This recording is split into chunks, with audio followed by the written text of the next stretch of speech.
Welcome to In the News for August 21st, 2026. It's a special edition today. I am Brett Burney from appsandlaw.com. And this is Jeff Richardson from iPhone JD. This is going to be fun, Brett. It is going to be fun. So we do this maybe once or twice a year. We get away from your normal In the News post that you do every Friday, Jeff, which obviously that's been sort of the foundation of our podcast because it's fun to talk about the news. But around this time, late summer, as we are getting ready and hoping for the new hardware announcements from Apple and all the other things that start happening around the fall, not just even with Apple, it's fun to just kind of take a break. And I think we've done like some travel tips before. We've done some other shows that are just a little bit different. And today, we're just going to call this our favorite things. We're going to focus on some apps that we like, some gadgets.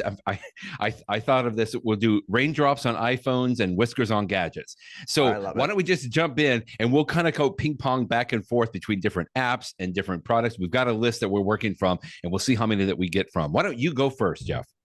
I'll go first because I just did a post on Monday of this week of something that, and as I started my post, I mean, it's so fun when you get something, it's like, I'm going to try this out. And sometimes people send me things to review, or sometimes I buy something. This is one that was sent to me, but I was just so amazed how much I love it. And like, this is now one of my favorite things. And just like everything we're going to talk about today, my hope is like, if you hear our passion, then maybe you might want to try out one of these things. And so what are we talking about? We're talking about a company called ohsnap, and they make the thing called the Snap Grip Stand.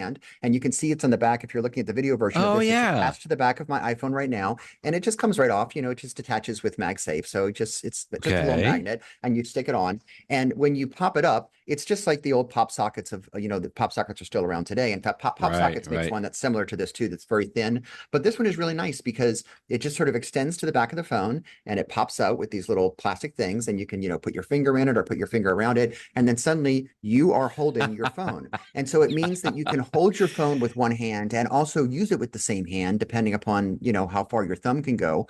Or you can hold your phone securely in one hand as you're touching it with the other hand. And it's nice. It makes it more secure. Now, I don't have a case. Some people have a phone case, and some phone cases may or may not have something to grab onto. I don't, but this gives me a little bit more security on my phone. It's nice and sturdy in my hand, whether I'm like, you know, walking through the airport or doing it, or heck, even if I'm just in bed, just to stop it from like sliding off my hands. It's nice. I like having it. But the reason I have not used one of these in the past is because they sort of add to the bulk of the iPhone, and I don't want to have it all the time. And that is the key. This thing is so darn thin. It's basically the same width as the camera plateau, which, as I pointed out in my review, means when I set down my iPhone on a tabletop, it takes away that wobble that you have because you've got the plateau on one side. So it makes it perfect. So it actually improves as opposed to taking away from the bulk and the experience. I like and then it's got other nice features too. You know, it's MagSafe. And so I can stick it right here on my little MagSafe stand. And now my phone is in standby mode. I'm looking at the time with the big numbers and stuff, which is nice. It will charge through the MagSafe connection, not as fast, don't get me wrong. And as I noted in my review, the connection's not perfect. So like, this isn't the best way to charge your phone, but if you just want your phone topped off while it's sitting there in standby mode, it works. Plus you can pop it out and you can make it a stand. And so if you just want to prop up your phone or on its side or whatever. So like, it's all these useful things, and it adds functionality. And there's no downside. So I've talked about this more than I intended, because some of these will do more quickly, but like, it's a really nice little device, and it's like $40 or even less if you buy two of them. So if you've at all thought about one of these, you should take it out. And even if not, because I personally have been a person that's like, that's not for me. That's just what the kids have. But it's really useful. I was going to say, it's just really weird to see you with a pop socket like device. I know, you are not a pop socket kind of guy, Jeff. And it's just so weird to kind of see you, because I've always summarily just dismissed those because I don't like the bulk, just like you said.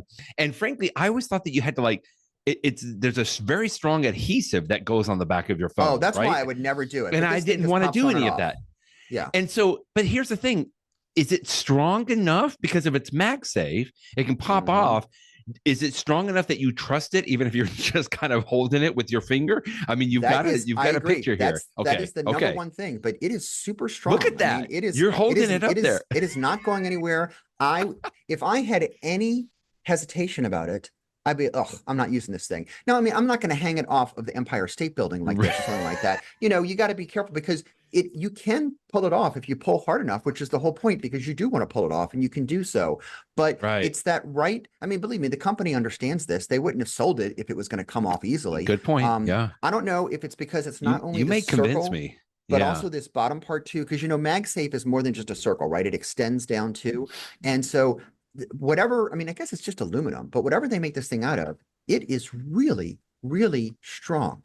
It's incredible. Very nice. Okay, so here to the point you made earlier, I do use this Apple Clear case on my phone. Now, this case, I can put it on, like, we're going to talk probably about some other, wireless chargers that are MagSafe, and this case still works just perfectly with those.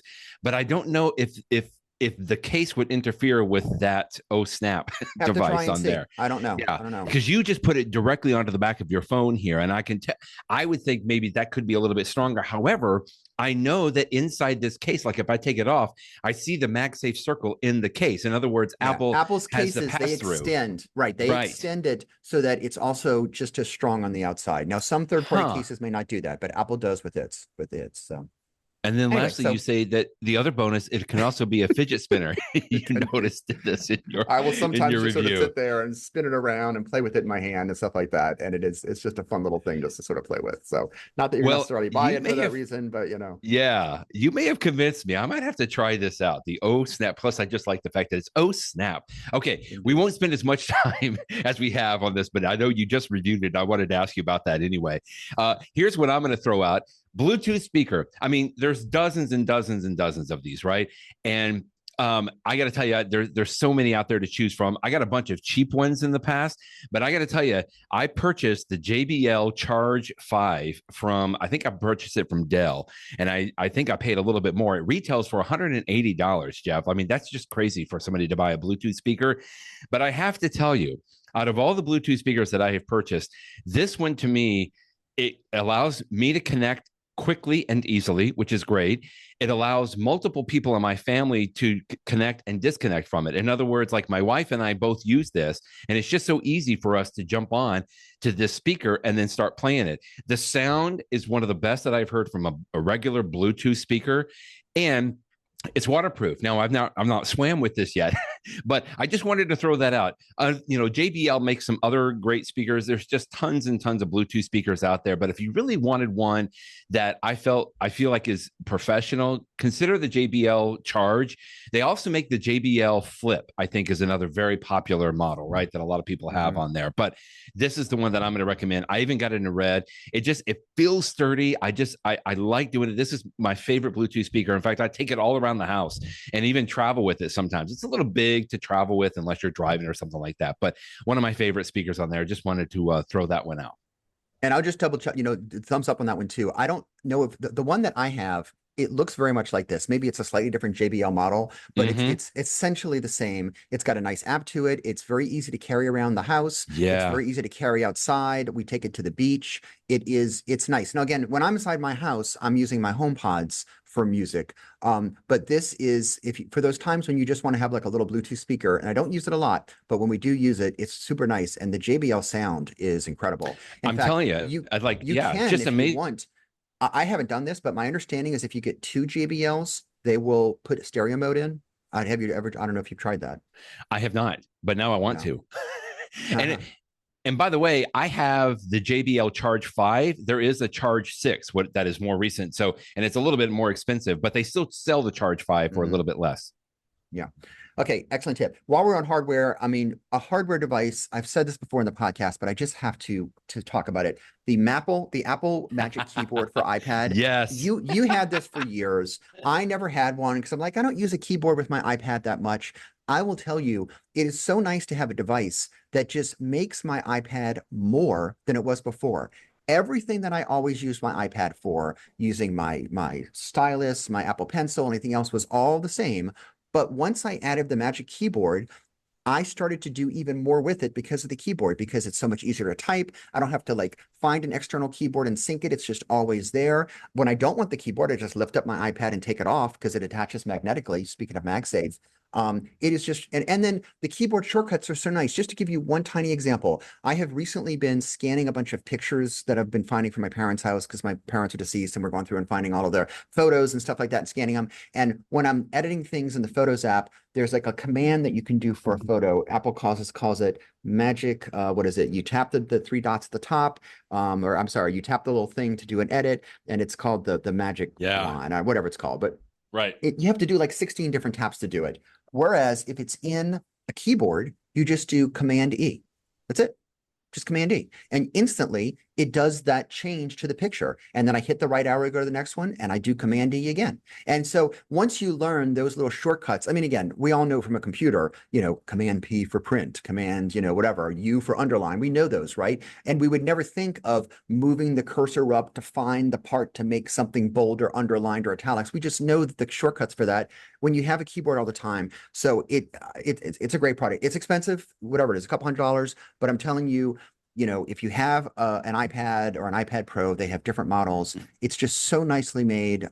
So it's if you ever, I was always on the fence, and then finally I bought it. And then once I bought it, I'm like, why didn't I buy this years earlier? Yeah. This is so nice. Well, okay. Well, I'm going to give you a little bit of slack there, Jeff, because I'll tell you one of the reasons why you haven't done this before is the earlier version of the Magic Keyboard was fantastic on its own, but the one that you purchased is even better. I mean, if you can see here, for example, it's thinner from the way that even like where you plug in the USB-C, you actually have the function key, because now I've got one too. I went ahead and upgraded. You have that function key row at the very top. Very nice. Which very is nice. Awesome to have, because I even have an escape key on there. So I'm just telling you, don't be so as hard on yourself because you would have been happy with it if you had bought it earlier on when I was telling you to buy it, because I've always had one of these for my iPad. But anyway, it's good. Now, I'm going to flip it around and come back to you, because one of the things that you always did was just had the Apple Folio case for your iPad, right? And so you didn't have the keyboard because you had the Folio case. And here, the whole time, I was thinking, well, that's ridiculous, Jeff. Why would you do that? I'm just going to keep it in the keyboard. And because I want to have the keyboard on there. Well, I've seen the light, my friend, and I appreciate it. Now, I didn't go with the Apple Folio on this, but I love this. I love sometimes using it in the keyboard. And then sometimes I'll take it out of my keyboard, just like you said, it's easy to pull out, and I will put it into the Folio. Now, why would you do that? First of all, it's a little less bulky without the keyboard. There are times when I'm just holding the iPad as if I'm like reading a book or something like that. And I just like having it without the keyboard, because if you have it in the keyboard, you can only have it in landscape mode, right? You can't really go into portrait mode with the iPad. So I got this Folio case, and I like this one. It's a weird name, Pitaka, Pitaka. I got it off of Amazon, but one of the things that I love about it, it's very good quality. It was highly rated. But the thing that I liked about it is that it has this origami back end. If you remember, what was that company that made a case for the I used to own it, but yeah, Bluetooth. You know what I'm talking about, right? The Apple keyboard, because it used to be a fold-out case. It wasn't 12 South, I don't think. I can't remember now.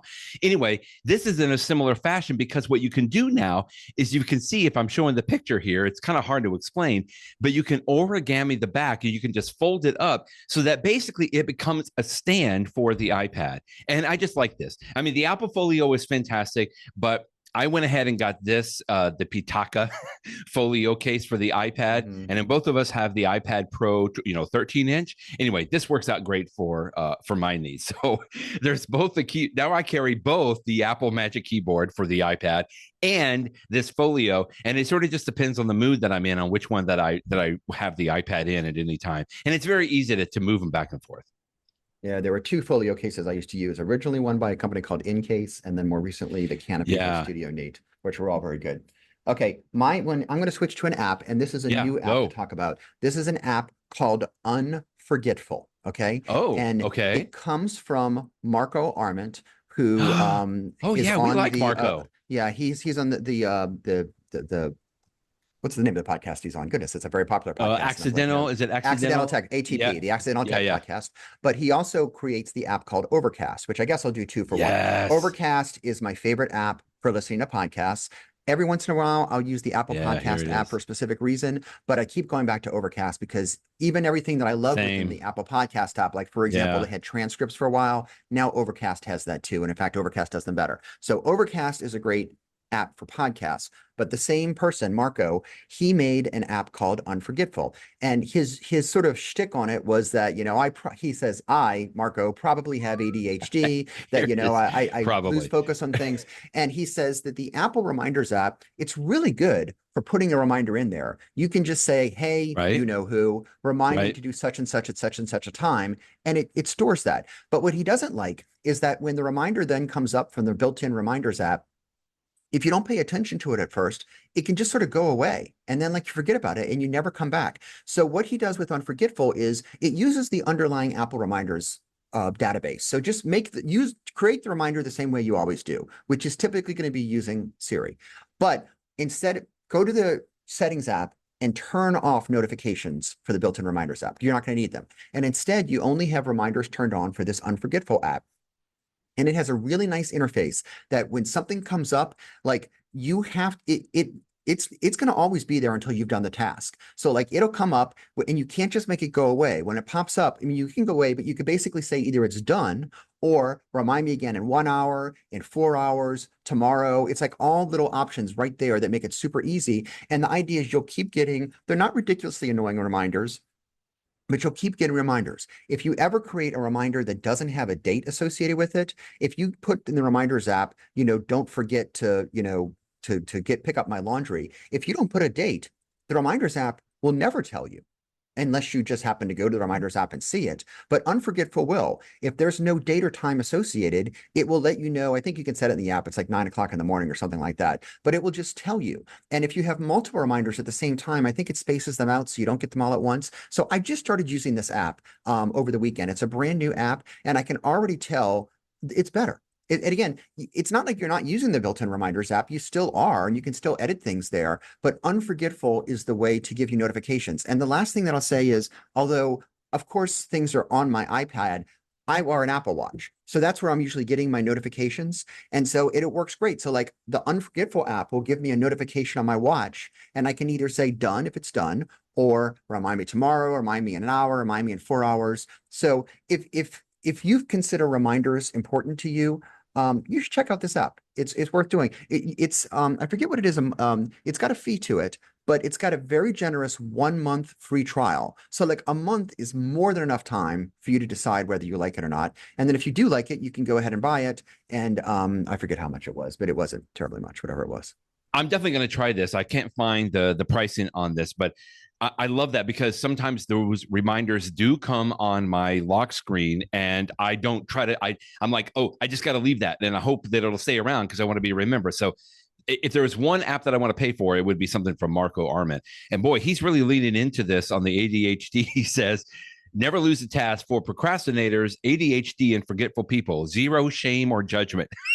Thank you. Okay, that speaks to me. I love that. It looks like it's Very 20 good. bucks a year, by the way, is the price. But Oh, so okay. 20 bucks a year, but you get an entire month to try it. And if you 29 days into it, you don't feel like you're using it, just cancel it. You won't pay a thing. So okay, go ahead. Okay, I'm gonna take that idea and expand it just a little bit. Microsoft OneNote sounds like it could be a little bit of a boring thing, but I got to tell you, we talk so much about the Notes app on iPhone, and a lot of people are using it, and I do too. I love that. This isn't an if and or but. This is in conjunction. When I have a big project, like for example, if I'm planning like a trip for the family, and I've got a bunch of things that I'm doing a research on, I will typically create a Microsoft OneNote notebook, and I just love it because everything syncs. I just like the fact that I can pull things in. I create one notebook in Microsoft OneNote, and then I create different sections. Typically, my sections are like, here's the flight for the first day, and the flight for the second day, and the return flight, and here's the hotel information. And it's just a great place to keep everything. Microsoft OneNote is free if you have a Microsoft account, if you don't want to pay for it. But if you have access to a Microsoft 365 or Office account, you actually have access to Microsoft OneNote as well. It usually stores the notebooks in your OneDrive account. So again, there's so many things going on with OneNote. I don't typically use, there's so many notepads out there, from what is it, Bear and Ulysses and, the Notes app and all those other things like this. But I still keep going back to Microsoft OneNote just because I can access it anywhere from a web browser. I can access it from any device, my iPad, my Mac, my Windows computer, my iPhone. And it's just a great place to keep everything. Plus, I can share those notebooks a lot of times with family as well if I need to, or whoever else that I'm working on. So I just wanted to throw that out there as something that I typically use a lot.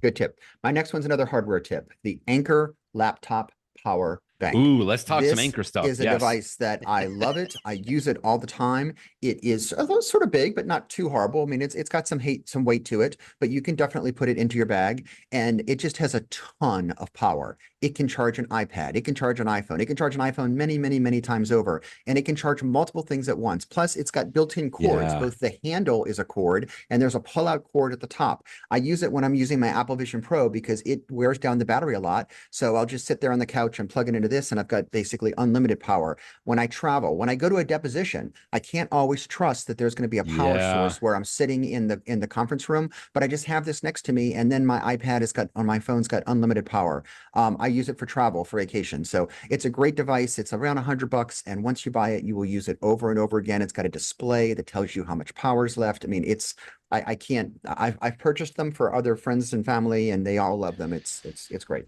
Well, you may need to purchase one for me as well, because I'm going to get ready to purchase it. Because if we've talked about this. This saved us a year ago when you and I recorded a podcast at the ABA Tech Show. Mm-hmm. And this thing was powering both of our laptops, I think, or maybe my iPad, in addition to everything else that we were doing, which was amazing. And since then, Jeff, I have probably seen about 3 or 4 of these in the wild. And every time I see it, I'm like, oh, that's somebody that knows what they're doing. And anyway, I love it. I haven't pulled the trigger on this yet, just because it is a little big and heavy, and it's like I've already got so many other batteries and things in my travel briefcase. But man, there's been several times when this could have saved my butt, I think. And, just being able to have all of that power available is a good thing. That's good. Let's continue the Anker train for a little bit. There's so many things I know that you and I could talk about on Anker.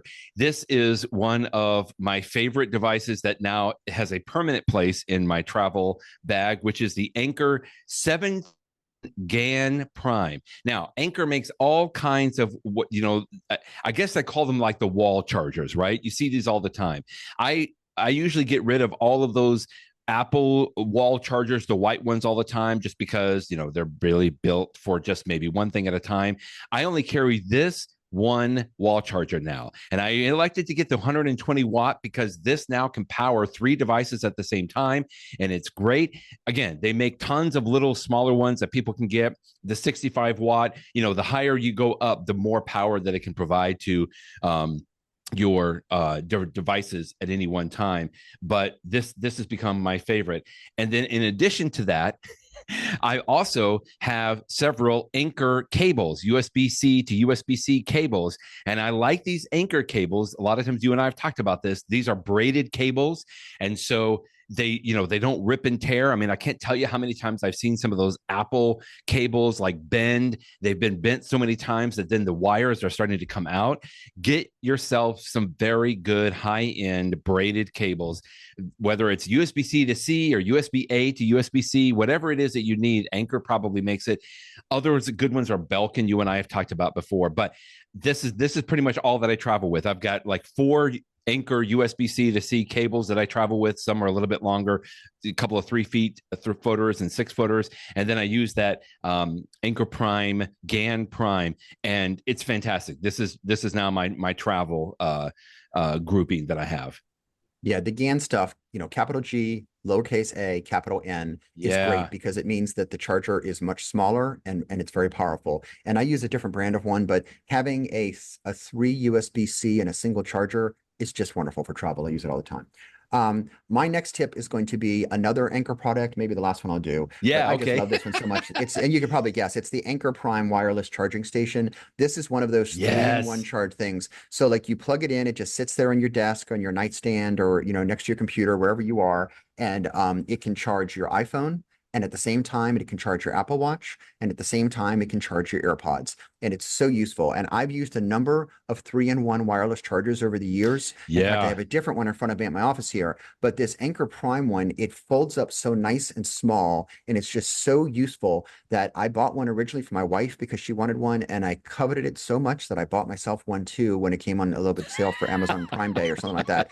And I use it whenever I travel. I use it at home next to my desk. It's just really, really useful. I love standby mode. I love keeping things charged. You know, my Apple Watch that I wear right now, because I don't have the Ultra like you do, my battery life is good on it, but not quite as good. So like if it's the end of the day and I know that I'm going to still do like an Apple Fitness workout at night, and so I want to have my Apple Watch to keep up with me, and I see I'm already down to like 20%, I'll just take it off, stick it on here for 5 minutes, and that gives it tons of power, right? and then I'm good to go, and it's all good. So I love this thing. It's so useful, so nice. The only thing I'm mad about with you on this is that you reviewed this Ugreen 3-in-1. That's another one that you've used. Yeah. This is the one that I travel with. I got it because I wanted to travel. And I'm so mad because I bought this one because I thought, well, this is perfect for travel. And then you reviewed this other Anker one. And I'm like, man, I would have wanted that one. I like this one. All of these. And the Ugreen, like you said, is fantastic. Like it's just, it's not, you know, I can't complain that much because it works exactly what I wanted. When I travel, this is what I put on my nightstand when I go to a hotel because it'll charge my phone. And I like having the phone in standby mode overnight because that's my alarm clock. And, you know, that has the time and everything. And it also charges my Apple Watch if I wanted to take it off, just like you in the morning. I put it on there. Right. And you reviewed this not too long ago as well. This was back in October. And I like this too. One. Yeah. And then the Anker was better. And I'm like, you know what? It's $100. It's better than what I already have. I'm just going to spend it. And I'm so happy I did. So. How about let me throw in an app. I was just talking about travel. So why don't we go to one that I know both of us are very, very excited about just because we talk about it a lot. Flighty.com. If you travel any amount, like maybe once a month or so, I would say consider getting the Flighty app. You and I have also talked about Tripit.com, and you know there's some overlap with some of these services that they do. Although I use the free version of Tripit.com, I like that because it just is a great place to keep all of my itineraries. That's where I forward everything when I get it. You know, an airline reservation or a hotel reservation, everything goes into Tripit because from a free version, it just keeps track of all of those places and you know all of those items in one place for me, as opposed to looking at my email all the time. But the reason that I like Flighty is when I send an airline reservation into Tripit, even if I have the free version, Jeff, it will synchronize those flights with Flighty. And so as soon as I put it into Tripit, it synchronizes over to Flighty, and then I can go into my Flighty app and I see all of my airline reservations in there. And this, I got to tell you, this just keeps me so up to date on what's happening with my flight. It gives me all the information that I need. They just recently put in some kind of, not just the flights themselves, but they'll start telling you about the different airports and what you can anticipate or expect. And they're using AI tools. They're also using weather components, and they can even predict for you what there might be a delay or something coming up. And it's just amazing, these developers, what they have done. I love the fact that even on the plane, if I don't pay for Wi-Fi, you can get on the free, you know, they'll give you the free messaging, right? And that will allow the Flighty app to stay updated so that you can see if you're flying, you know, going to be delayed or anything else on there. Anyway, just can't say enough. It's about $50 a year, I think, for Flighty, and I pay it happily every year. Yeah. I love it too. I can't say enough good things about Flighty. So since you talk about travel, I'm going to talk about an app too. And this is the 1Password app. And I'm talking about it now because I recently did a post that we talked about a week or two ago, where I was wondering whether or not the 1Password app, it has this very special feature of it, of, you know, forget what they call it, but it basically can remove everything from the app to keep things like the travel mode, it's right? like a travel mode. And so, and I did, you know, there's a question about whether that violates a statute or not, but I just want to step back and say, yeah, there it is, the travel mode feature. There it is. But aside from that, 1Password as an app, it's the first app I install on a phone if I was going to set up my phone from scratch, because of course it has my iPhones on it, my passwords on it, excuse me, but it has so many other information. I mean, it's got, you know, information about websites and software licenses and social security numbers of people in my family and password information and just like every important bit of information, stuff that, it has to do with work that's sort of private and confidential. I use their secure note feature just to keep it super secret. I mean, it is, and it's cross-platform. So it works on my phone. It works on my iPad. It works on my PC. It works on my Mac. It works everywhere. It works on my Vision Pro. I mean, everywhere that I am, it is there. And it means that I don't have to worry about passwords. And it's ready for when we have the future of going passwordless. It can store passkeys. I'm not a big passkey person right now, but I know that as I start to use it, it's there. So look, it's just like you need to have a password manager. If just remembering different passwords for different websites is going to get you into trouble, you're going to end up repeating passwords. And 1Password's my favorite. Of course, Apple has a good passwords app too. Kudos to Apple for making their built-in free passwords app good. But for me, it's worth paying for something. Plus, you can share it amongst family members. Oh, it's just great app. Oh yeah, another quick little travel thing. I just gotta show this to you real quick. I do a lot of travel. Go through security every time that I got to fly on a plane, right? I used to wear these belts that had the metal buckle. Sometimes it would have the machine go off. Sometimes it wouldn't and have to take it off. Well, I just spent $30, maybe, I don't know, about 6 months ago or so for a quote travel belt. Really what this is more of like an elastic band, I feel like sometimes, but it's nice enough that I went ahead and got it off of Amazon here. You can see it's called the Arcade Unisex Adventure Stretch Belt. It's elastic webbing. You can tighten it up, but I just got to tell you, it works great. It's very comfortable, and I have never had to take it off when I go through security. So just throwing it out there. I elected to go with the black, but you can get like there's the black and khaki, there's the heather black, and even Ranger Peaks camo gray. Wouldn't do that. Like for me, from a professional level, I went with the black because I felt like that was just kind of, under the radar there, but just wanted to throw that out. We've talked about some serious apps, so I'm going to jump to something that's fun, but it is good. Delightful. I reviewed this app, what was it, August of 2025, called Cassette, like a cassette tape. It's called Cassette. Oh, yeah. And what this is, remember that. Is it takes the videos that are on your iPhone. Sometimes I'll take like a little video of something, my kid doing something silly or something silly that I see. And if you go into the built-in Photos app, you could go and find the part with the videos and just look at random videos, but you have to open and close them one at a time, manual, stuff like that. What Cassette will do is you just pick a year and then it will just show part of a video and then you flip up and then it shows the next video and you flip up and it shows the next video and you flip up and it shows the next. And it's just like a way to sort of flip through. And it has the shtick of it is that it puts as if it's an old VHS cassette tape. I see that here. That font of the time of the date and the place, as if you're looking at cassette tape. But and that is sort of, for people of my age, it is amusing because it reminds me of VHS tapes. But even aside from that, it's just a way to sort of like pick a random year, pick a random month, and just flip through videos one after another. And it just makes me smile because it's like, oh yeah, I totally forgot. We were at that Mardi Gras parade and somebody did that silly thing. And then you watch it for 5 or 10 seconds and slips to the next one. It's silly, but it makes me smile. I'll give another quick fun one. It's nothing new though. Shazam. I'm just gonna say Shazam to me. Let's see. I don't know if I have an actual link here. When did Apple purchase Shazam? Because it's been a while. It's been a long time ago. But as opposed to other things that they've purchased, Jeff, I feel like that they've just kind of left Shazam as its own separate app. I mean, I just assumed that they were maybe going to build this into their own Apple, music app now, but it seemed like that they haven't. In other words, it's still separate. So the tip that I have quickly on this is the Shazam app is great. And I know I've talked about this before, and it's crazy how often I find myself now pumping into the Shazam app to say, oh, what's that song? That's fun. Like if it's a beat, if I'm walking through a department store, for example, or if I went down to Starbucks and they got a song on the radio, on the speakers, and I'm like, what is that? I created a little widget, or I made it as a widget on my lock screen. And that to me has just enabled me to jump right into it without having to like open up, unlock my phone, and then go and find the Shazam app somewhere. I just love that idea. And because I use Spotify, thank you, Apple, for allowing me to still use Spotify with Shazam. And so it'll give me the ability to link directly into Spotify, go to that song, and it'll keep a record, a history of all of those songs that I have Shazammed when That's really I've useful. been out Yeah. and about. I know, I love that. I just mean because I can just Shazam it. And in fact, there's even like a constant mode, I think, on it now that you could just leave it going if you were at a dinner or something like that. I don't want to do that. But I just like being able to say, you know, at the end of the day, I can go back and say, what was that song? And I can re-listen to it, just like it's having the ability to Shazam all the time. I was talking about nostalgia a little bit in my last pick. My next pick is going to be the Kodak Slide and Scan digital scanner.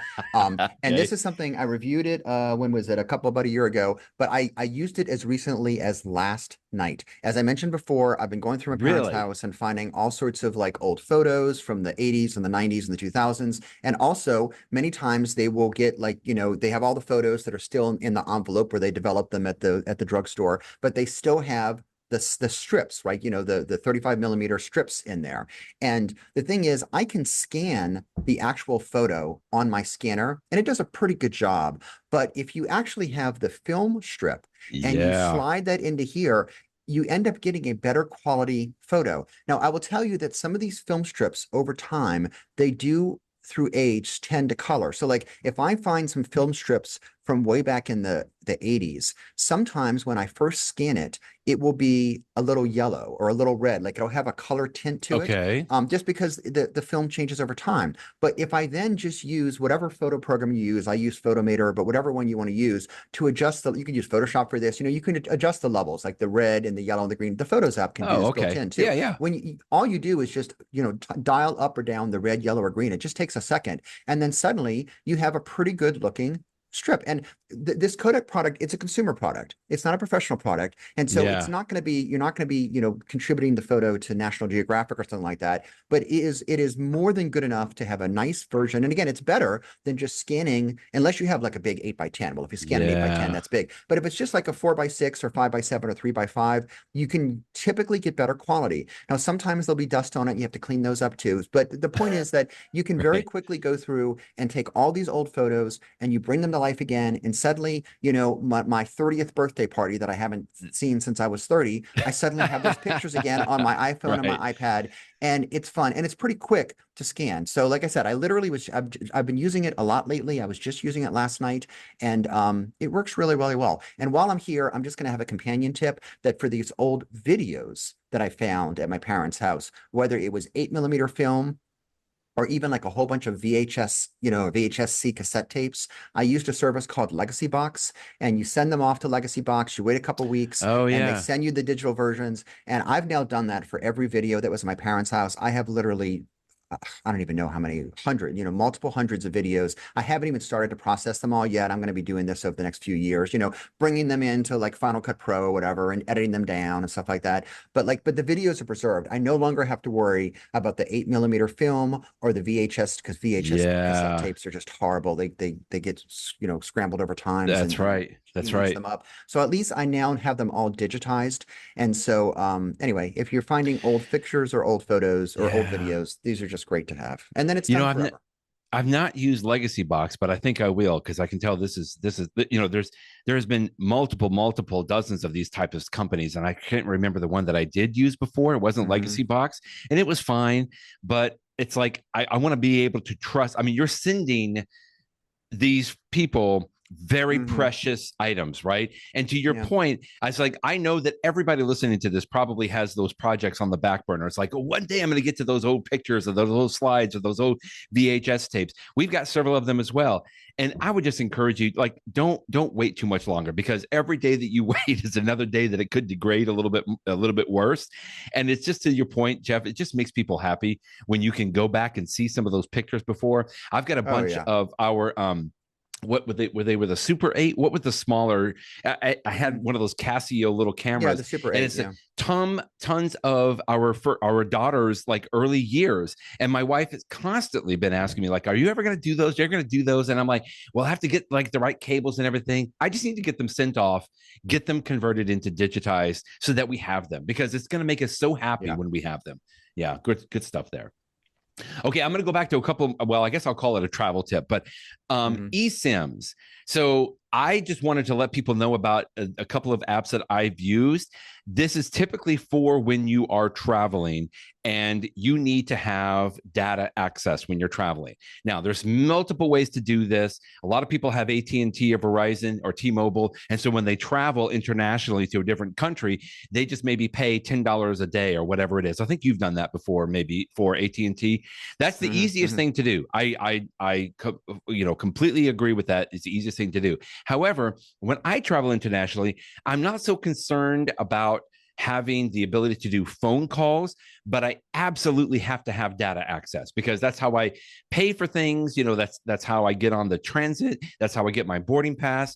So a couple of eSIM providers that I've used, which have been very great. One is called Saily, Saily.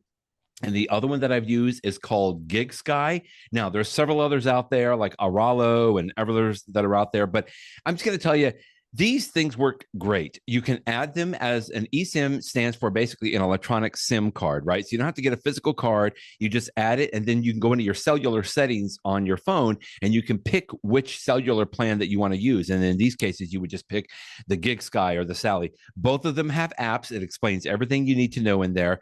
The other thing quickly I'm going to say with GigSky, because it's pretty inexpensive to purchase maybe 2 or 3 gigs. Like sometimes I might buy 3 or 5 gigs for me when we're traveling, but for the family, I only get them like 2 gigs or something, right? Because they don't need the data as much as I do for all the things that I'm typically coordinating. But if with GigSky, if you have a certain high-end version of a Visa credit card, it comes with some free gigabytes. Depends on the kind of credit card that you have. Like if you have a Visa Infinite card, which is like a Chase Sapphire Preferred, or there's another one that is like the Capital One Venture X. You can actually get like 5 gigabytes for free for like up to like 15 days or whatever it is. So just check into that. Saily, Saily, and GigSky are the 2 that I've used, and I've been very happy with both of them. And I just kind of use them to basically depending on, if I have a credit on either one of them at any time. My next tip is something that's been around for a long time. It's called Backblaze. I've never done a formal review of it on my website, but I did mention it like 10 years ago in a post I did of like some things that I pay for that are worth it. But Backblaze is a backup service. And so, for my computer at home, all of my stuff that's on it, like those photos and videos I was just talking about, it is backed up on the cloud. And so if my computer, my house burnt down or something like that, I feel secure knowing that there's a version of it on Backblaze. And if there's any external drives connected to your Mac or your PC, it will also back those up as well. So for me, I have like all of those videos that I have from Legacy Box are on an external drive because they're sort of big, they take up some space, but they still get backed up to Backblaze. So of course it's a good backup service. But the second reason I'm mentioning it today is, and this is sort of an iPhone thing, sometimes I will be out and about and I need to look at a file that's on my computer. And it's not on like Dropbox or any other service. It's just like on my computer and I don't have access to it. And I'm like, but like since it's on Backblaze, of course I could use the Backblaze service to like restore an entire drive. But I can also use their iPhone app or their iPad app and jump on there and say, I just want to restore like that one file that I have in my photos folder or my documents folder on my Mac, like this one particular thing. And then you can just go in and like a couple seconds later, it's there. And so then I can actually see it on my iPhone. I could send it to somebody else if I need to, or sometimes just look at it myself. And I don't know that that's the intended use of Backblaze because it's a backup service. But if I just need to get that file, I can just get that file and it's nice. So it's a good back. No, it's not the only form of backup I use. I also have a second external hard drive. Like I use Time Machine at home to back up my computer as well. But they always say that the best way to have a backup is to have, something, have the original, have something else that's there, and then something that's in the cloud. And that way you're protected no matter what. If the Backblaze service was to shut down tomorrow, I would still have that hard drive next to me. And if my entire house burns down, so I lose both my main drive and the external Time Machine backup, I would have Backblaze. So I'm glad you mentioned this. I haven't done this yet. And this is another one of those things a lot of people say they have it on the back burner, right? Like, well, one day I'm going to get a backup service. By the way, this is not the same as like a Dropbox. I mean, they kind of are the similar, and what you just described is kind of, but Dropbox is mainly for file storage, and backup and archiving is a little bit different. It just is another place to do it. I've always wanted to do Backblaze. I think David Sparks talked about Backblaze a whole lot back in the day, right? And It is one of the better options out there. Again, there's many others. And today people don't think about the backup quite as much until you really need it, right? And of course, that's when you really, really, really, really need it on there. Okay, I'll do another one that's a little bit of on the cheating side. ChatGPT app on the iPhone. All of us are getting more into AI options. Some people like Claude. My wife is big into Claude. I have started going with ChatGPT, and I got to tell you, there's a whole lot of things that it can do, but the main thing quickly on the iPhone that I am just enjoying so much is what they're generally calling this voice mode. So I can basically I'm thinking of it as like a conversation with someone that is an expert in whatever topic that I'm asking about. And I've actually just recently changed the voice in ChatGPT to be like almost like a female with a British accent, because I feel like that's a little bit more Jarvis like, right? If I was Iron Man, like this is the person that's like helping me out and whatever I need. It's just amazing how far this has come now.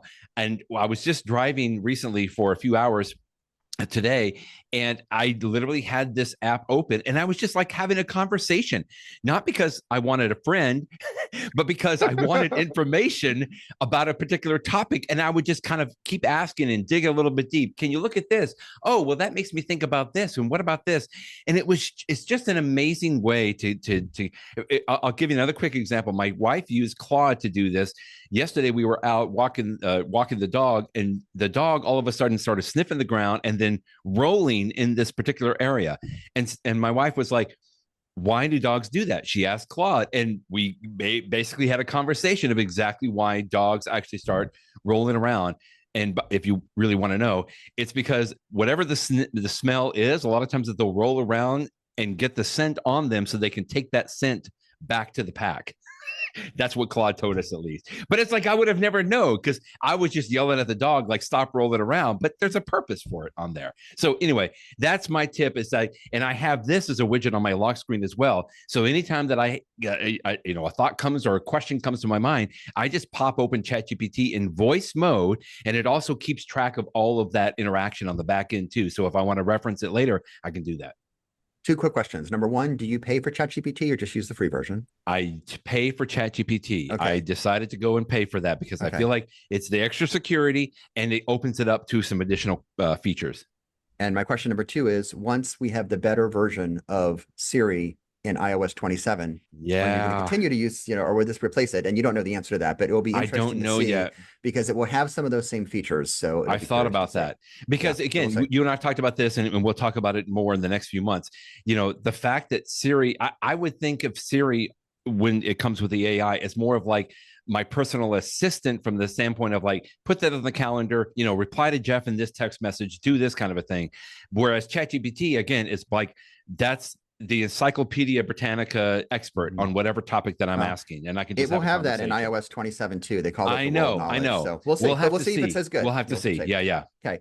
My next one is, let's talk about home automation. And my favorite one, the one that I always recommend first, is the Lutron Cassetta series. Yeah. Lutron, of all the things you can do in your home to have a smart home, the ones that Lutron makes are the best. They are the most reliable, and it's just replacing your wall switch. And they have a bunch of different versions, including some of the new ones that have dimmers in them and stuff like that. They look very nice. So like if you just look at it, it totally looks like a regular light switch, except that it can talk to HomeKit and stuff. And so you can then say, hey, turn off the light in the dining room, which could, of course, be multiple different things that you code to all be the dining room lights, or whatever it is. And they just work really, really well. They are just so dependable. Again, I have other smart home technology in my house, but the Lutron stuff is the most dependable. The one that I like the most just replaces your switch on the wall, but there's another one that I use which just plugs into like an outlet, and you can plug a lamp into it or something like that. And they just work great, and it's just so nice. And even the people in my house that are not as tech savvy as me use them as well. It's just nice to be able to talk into the air and say, hey, who, turn on the fan, right, turn off this or whatever, and it's great. Now, you wrote this review in 2023. How long have you been using Lutron switches? A very long time. I forget. Even longer than that, right? Yeah, okay. I know, way back when, long time ago. Okay, and they are still working just as good. It's the point that I'm getting to there. Like, right? Absolutely. They The new versions have some additional features like dimmers and stuff like that. But even like the original Lutron that I originally put in the room that's got like our TV in it and stuff like that continues to work strong. And that was, I don't even know, a decade ago, a long time ago. It was great. Well, this is probably my next step because you started using the Eufy cameras for a long time until I finally jumped on that bandwagon, and we can't imagine life without them now. Like we just went on vacation as a family, and it was just wonderful to be able to check on the house. There were some storms happening back in Ohio when we were gone, and it's like it just was awesome to be able to check on that. I can get notifications when somebody's coming up or a delivery is made. But again, I give you full credit for that because you were using the Eufy cams before. Now this you were reviewed in 2021, the eufyCam 2 Pro. We now have the S3 and the S4. I think I have the S3s, which have the solar power. So it's great. Like I haven't had to do anything with those, and they connect to my Wi-Fi home base. They've been fantastic. I replaced most of my eufyCam 2s with the 3 Pros. I think I maybe have one old 2 that's still in working, but the rest of them are 3s. Now, sometimes I place mine in places that just because of the way that the eave works on the side of my house, that the solar doesn't get to it. But the one that actually gets direct light, I mean, it's fantastic. But as you say, they now have the S4s, which are even more fancy because it's got multiple cameras. So it's got one camera that's a wide view, one camera that can sort of spin around. And so those are even nicer. Now, I will say this, as much as I love these products, because there are rumors that Apple is looking seriously at coming out with a smart home product, and Apple might come up with a video camera. Like if you were on the fence on this product category, I would probably wait till the end of this. You don't have to wait till Christmas because Apple will announce something probably September or October, or they won't. But then again, Apple might be working on something that won't come out for another year. So I mean, you could always delay purchases forever if you're waiting for the next big thing. But I will just tell you that right now in August of 2026, I do think there's a chance Apple will come out with something. And if so, I would want to see how it compares to the Eufys. Having said that, I'm happy with our Eufy. They work 95% of the time. 5% of the time there is just an issue. Something comes up, but we get so much value out of them, whether we're away from home, you can see what's going on, whether we're in the house and there's somebody at the door, what's going on. It's just super nice. So I definitely like the Eufys. Okay, I'm just going to give a quick little, I guess, home automation. It's a much more simplified home automation, but I love this. I can't do without it. My Nuwave Smart Mug. People know about the Ember Smart Mugs that will basically keep your coffee or your tea warm. We tried those. We had to replace several of them after, I don't know, about 9-12 months or so. They just didn't seem as dependable. My wife found the Nuwave, Nuwave Smart Mugs at Costco. Both of us have them. We've been using them for, goodness, almost a year now, and they are fantastic. About $150. You can find them for $100, I think, at Costco if you get the right one. But just wanted to throw that in. They're fantastic. That's good. My next tip is something that I reviewed a while ago on my website called CovoBox, CovoBox. And what it is it is a company that takes old hardcover books and they cut out the inside of them. And so it basically, when you put it on a bookshelf on your house, it looks like a bunch of books on the shelf. But behind it, it was open. Look at that. And so you can put something like, we were just mentioning the Lutron lights. You need to have a Lutron hub somewhere. You can put like your Lutron hub, or you can put your like your Wi-Fi router or things like that, cords, things that you just don't want to have obnoxious, but you want to have them somewhere on a shelf. You just put this in front of it, and anyone walking your house will just think it's a bunch of books on the shelf, and only you will know that behind it, it's actually holding things. And they make a whole bunch of different kinds. There's signs that go flat in a table. There's ones that there's a bunch of different varieties they do. They're not the cheapest thing. You'd pay a little bit for them, but they're just they work really well. They look nice. good though. If you want them color coded, you can get them color coded. I just got the random ones, and it's totally fine. But it's nice, and you got all these electronics. You got the smart home stuff, but you don't want to have people seeing all the cords and stuff. This is a nice way to hide it. I love this, except like what happens when somebody walks up to the bookshelf and like, oh, I'd like to read that, and they just kind of try to pull it off the shelf there. Then they get a smile on their face when they realize what it is, and like, oh, you are so clever. That is cool. Yeah, I think I remember you talked about this. It's been a few years since you reviewed this, but yeah, you're right. Because look at this. This is what you're talking about. You're hiding all of these cables and everything right behind that. Oh, that's really smart. I like that. I like that. Okay, we'll do maybe a little quick speed round. Keyboards. Mechanical keyboards, there's tons of them out there. I hesitated for many, many years on getting a mechanical keyboard. About maybe 3 years ago, I purchased the Keychron K1, Keychron, the Keychron K1 Pro. Now, there's multiple others out there, and boy, you can go down some rat holes of whether you get the brown switches, the red switches, the blue switches. I went with the brown. I felt like that was a very good balance between, too much clicky clacky and just enough. The Keychron makes some excellent mechanical keyboards, and I just got this simple one. I continue to use it and very much like it. Quick one, I love the app called Parcel, Parcel. That will automatically sync with your Amazon deliveries. It basically is a single app that tells you when something's coming. So if you order it from Amazon, it automatically has it in there. And if you order from some other place, just get that FedEx number, the UPS number, whatever, stick it in Parcel. And that way I have a single place to look that I can see this package is coming today. This package is coming next Tuesday. What's the status of it? This one's sort of lost in transit. Where is it? It's this. I like having everything in one spot. It's a great app. Okay, I wanted to ask quickly about this. I'm sorry, even though I said it's a speed round, but today the Apple Wallet will look at your Mac, Apple Mail, and it'll find if you've got like an Amazon delivery or Walmart delivery, and it will kind of track it in the same way. Probably not as much detail as what you can get in the Parcel app, right? Yeah. And again, I don't use the Apple Mail app, so I can't take advantage of that feature myself. I mean, I use it for some specialized reasons, but it's not my main app. So yeah. Okay, for so me, Parcel just works great. Yeah, a long time ago, I used to use a separate app called Deliveries, but I don't think I was going to ask that too anymore.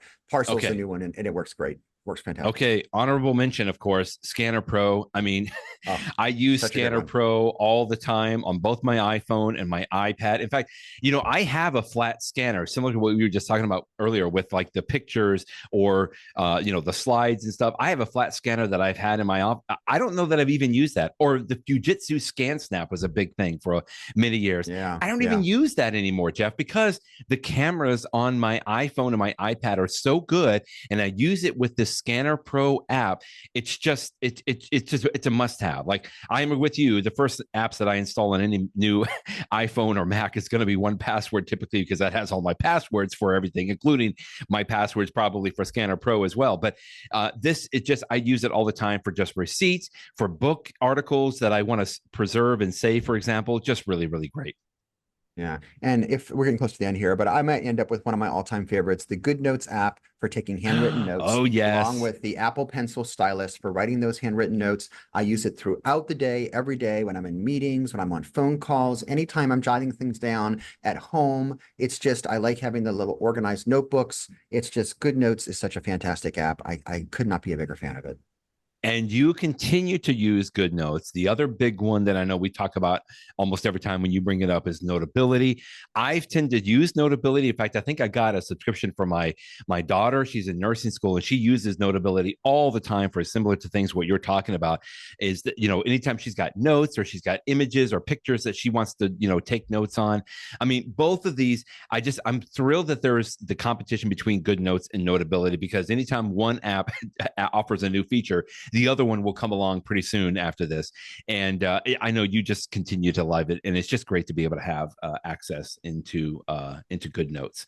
And by the way, quickly, I had, OneNote, Microsoft OneNote that I mentioned before.